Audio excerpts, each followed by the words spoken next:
Ezekiel 35 is a really important passage if we want to understand how God feels about his purpose for the nation of Israel.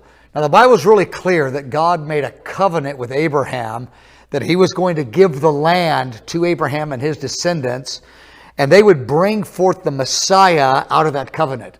Well, there's a whole lot of debate today. Is that covenant still intact? How does God feel about that covenant? And of course, the Bible is really clear that God in his sovereignty has given a certain portion of land to Israel, like he's given a portion of land, a land grant is the way I like to say it, to many different nations of the earth.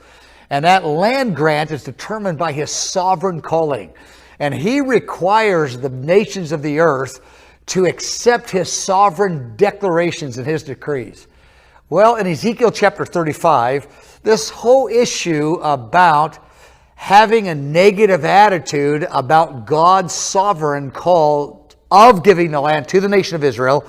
What about that? Because a lot of believers, they don't believe that God has a call for the nation of Israel, and they have some really strong attitudes and even opinions that are very, very contrary to that.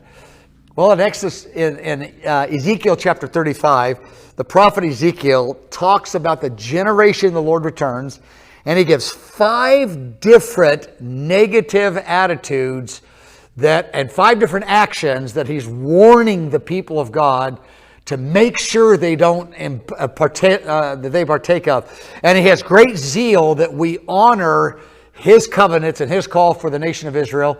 Well, Ezekiel 35 breaks that down, and I just want to encourage you to go look at that chapter, study it, look at those 5 different responses that the Lord is energetic about his people having. And so I want to encourage you to just really ask the Holy Spirit to teach you about that chapter. I've been deeply touched by it.